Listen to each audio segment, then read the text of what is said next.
How to rope drop Disneyland in summer 2023. Hey, it's Liana. I'm back at Disneyland. I wanted to share one rope drop strategy that worked really well for me on Saturday morning in the middle of July. So it was the middle of summer and I was able to ride 8 rides in the first 2 hours between 8 and 10 a.m. Those rides were Matterhorn, Space Mountain, Dumbo, Big Thunder Mountain, Jungle Cruise, Haunted Mansion, Winnie the Pooh, Roger Rabbit, all within the first 2 hours of rope drop. Please keep in mind that there are many different ways to rope drop and there's no one right way to do it. It just depends on what you're looking for and what type of experience you're trying to have. No one experience will ever be exactly the same, as ride closures and heavier crowds can affect the way you rope drop. With that said, I'm a huge proponent of rope dropping. I think it gives everyone a great chance to experience the park with lower wait times, and really the adrenaline part of it is super fun too. If you've never rope dropped before, I highly recommend you try it one time. Yes, you do have to wake up early.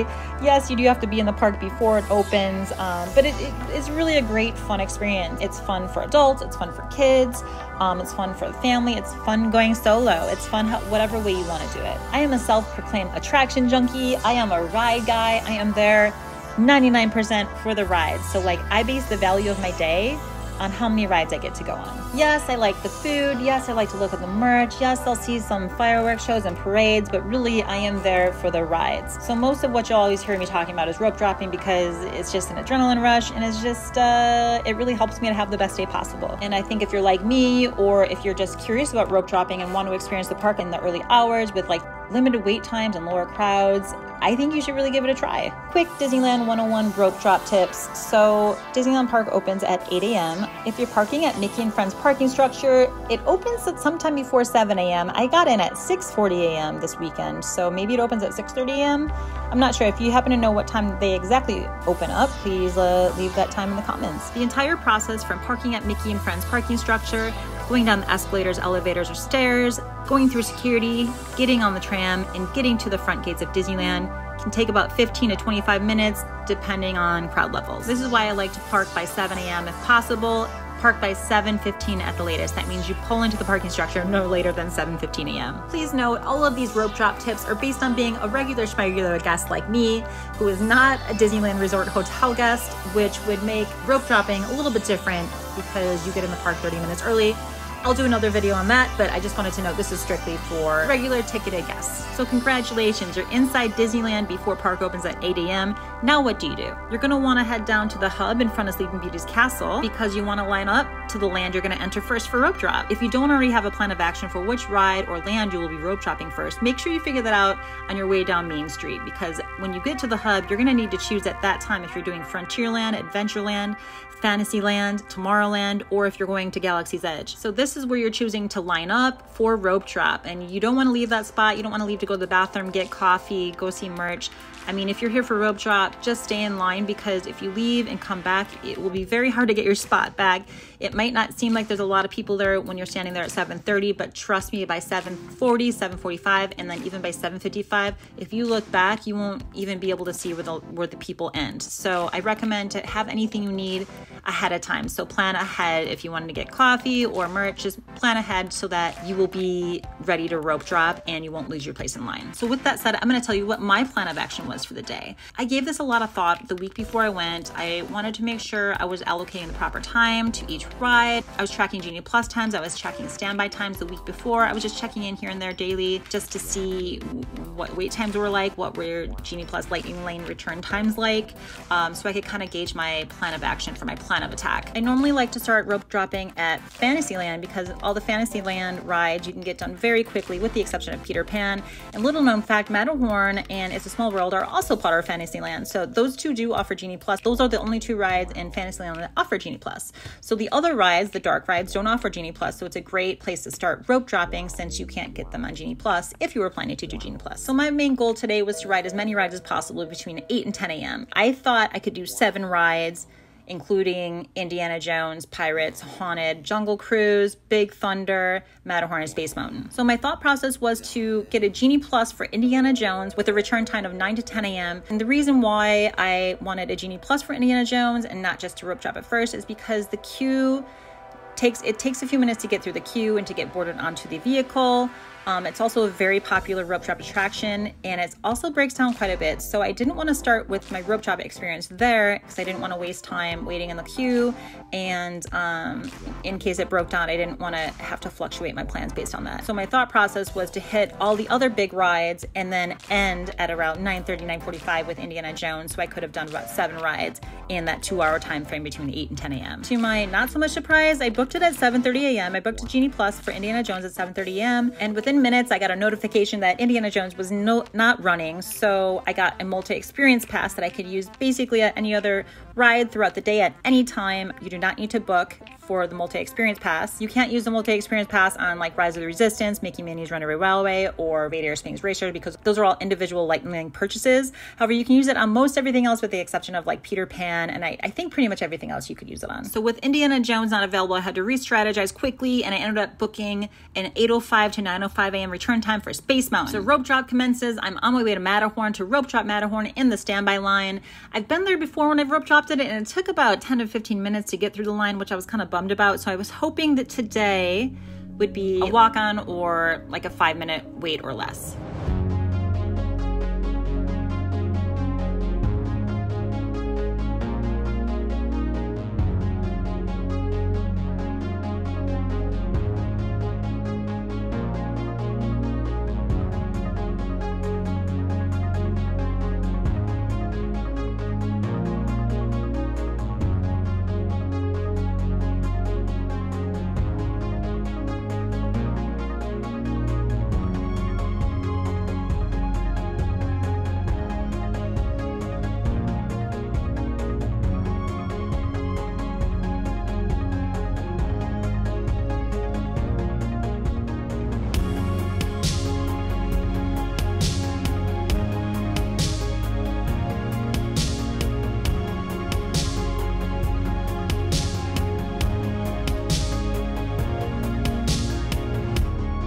So we're rope dropping Matterhorn. We are here by the looks of this line. I knew it was gonna go quickly.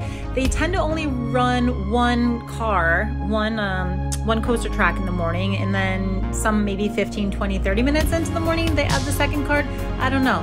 I don't know the exact logistics, but they were only running one side, which was the left side. And so we rope drop at 8 a.m. It took, what, 2 minutes to walk over.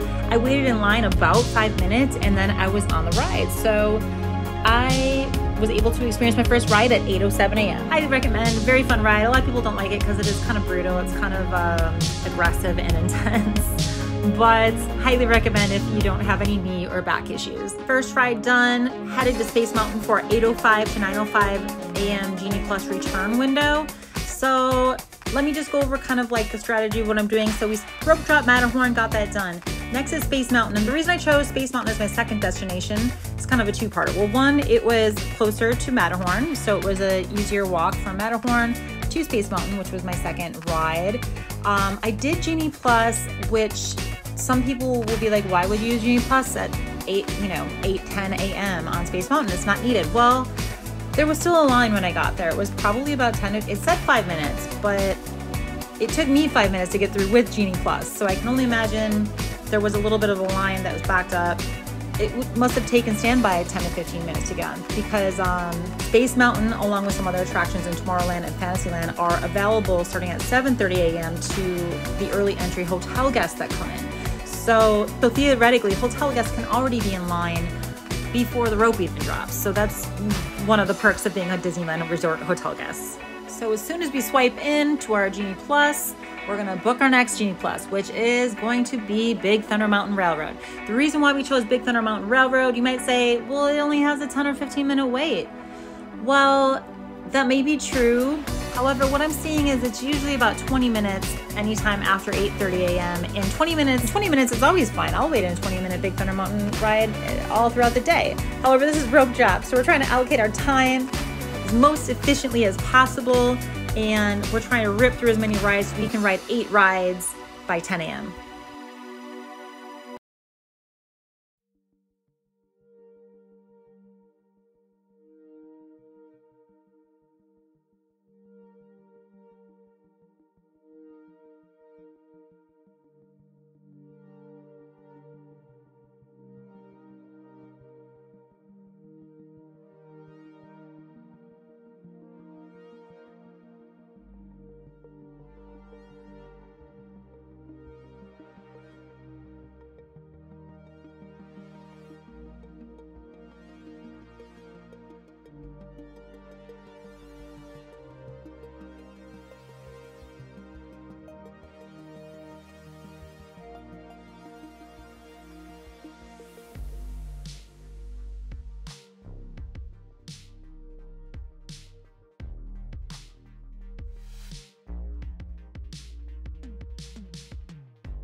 Dumbo was not on our list, but I was walking by and I could see it was a literal 0-minute wait. I never see this at Dumbo, so this was very exciting. I had to stop everything that I was doing and just get on the ride. Another great way to rope drop is starting in Fantasyland. And if you start in Fantasyland for rope drop, it'd be a great idea to start at Dumbo or Alice in Wonderland. This is, of course, if you're not rope dropping Peter Pan specifically. I never personally rope drop Peter Pan because as soon as you rope drop, there's already a 20-30 minute line. And there's usually like a 30-45 minute line throughout the day. So I don't see a huge value in rope dropping Peter Pan unless it's just something you really, really want to do the first thing of the day.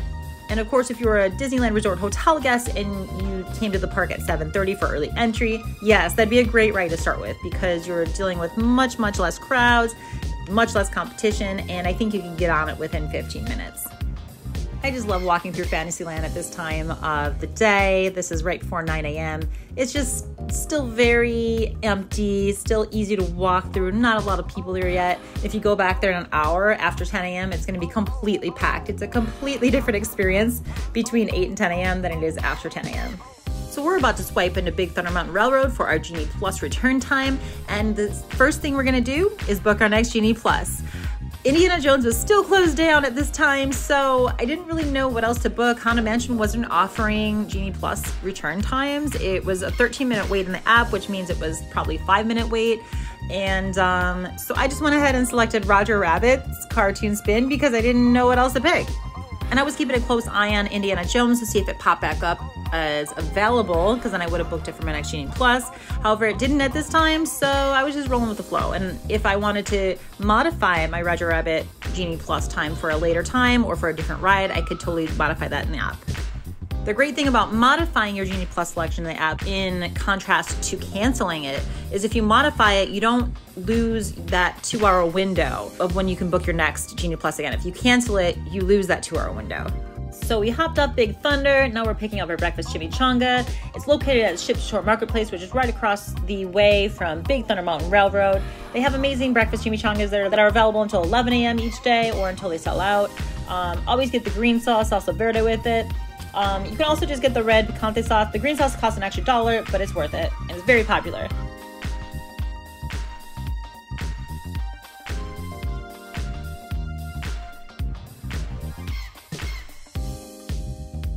Fifth ride, Jungle Cruise. It's 9:07 a.m. by the time we got on. This line was a walk-on. There was literally nobody in line. I walked all the way to the entrance and I was getting on the boat.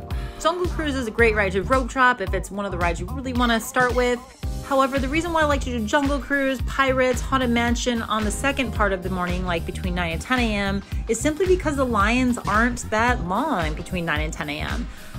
So that's why I like to get other rides like Big Thunder, Space Mountain, Matterhorn done in the first hour if possible, because by 9 a.m. those lines do start to fill up. And by 10 a.m. Jungle Cruise will have a longer line, but it was a walk-on as of 9:07 a.m.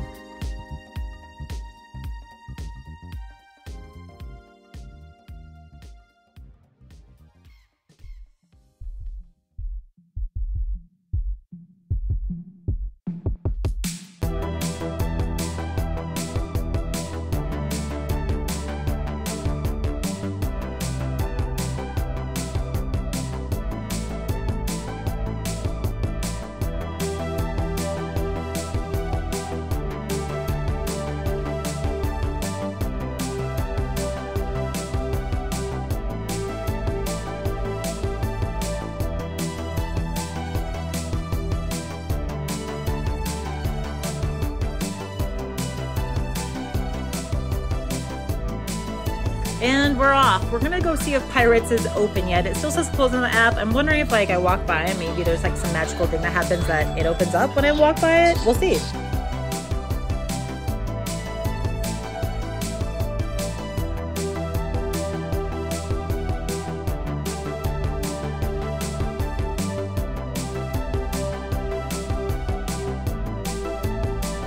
So walking by Pirates, it's still closed. So on to Haunted Mansion we go.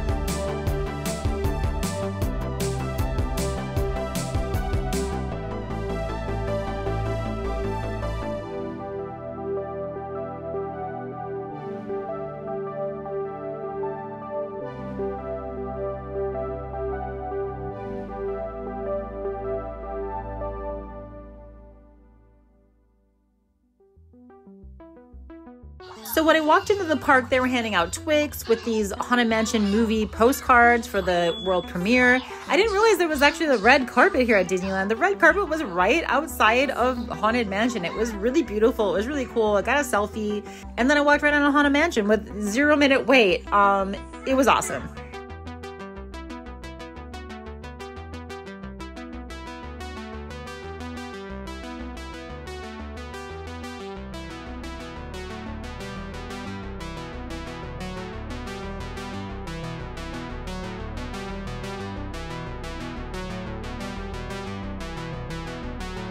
And we just finished Haunted Mansion. We're on to our 7th ride of the morning now. Remember, we're trying to hit 8 rides by 10 a.m. So at this time, Winnie the Pooh said it was 5-minute wait in the Disneyland app. However, sometimes 5 minutes in the app can mean a walk-on, or it can mean 10 to 15 minutes. It really just depends how the system's working at the moment.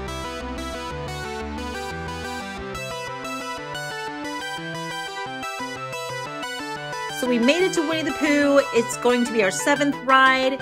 I walked up, I noticed immediately it was going to be a 0-minute wait. I love when you can walk up and tell before you even get in the line that there's nobody waiting on the other end.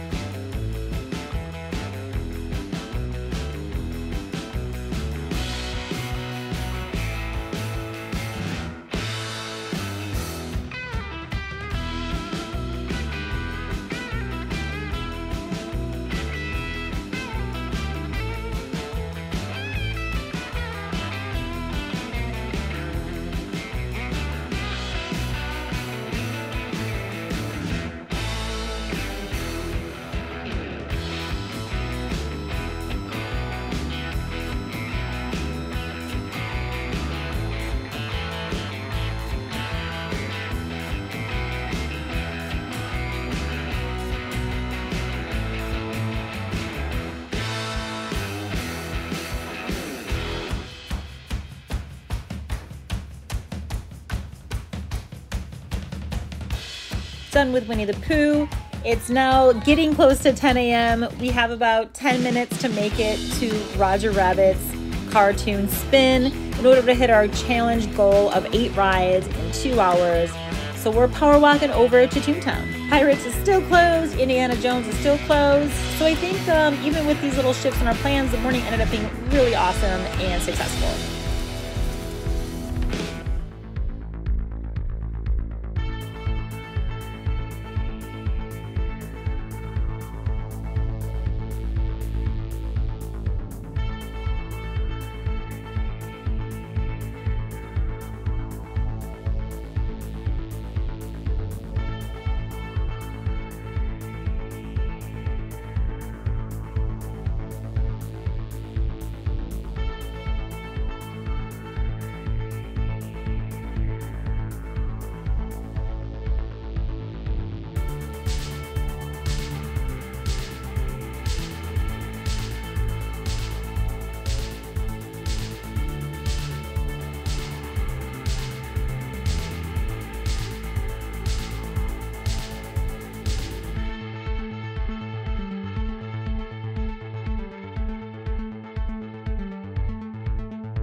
I can't believe I made it to this point. It's about 9:55 a.m. at this point. We need to clock into Roger Rabbit before 10 a.m. and we're almost there. And I'm just so stoked that we did 8 rides in 2 hours. I was really happy with how this turned out.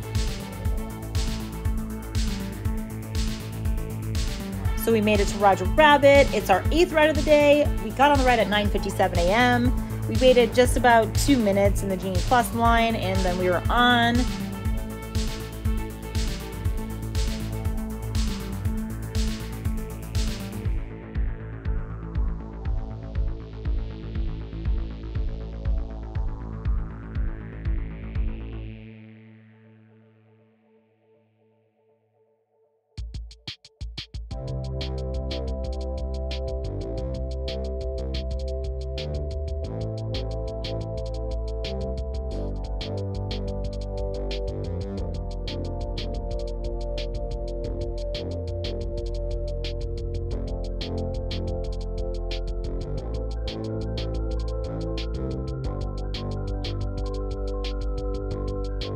The rope drop morning was a huge success. I had such a great time. Oh my gosh, like this is just like a dream of a rope drop experience. I wish this type of experience on everyone.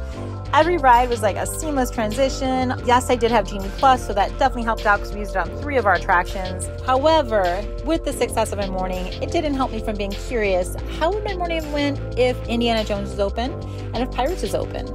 Because remember, my first Genie Plus of the day that I picked was Indiana Jones for an 8:40 to 9:40 a.m. return time. So if that was never canceled, I would have gotten on around 9:30 a.m. and not really been able to get on anything after that.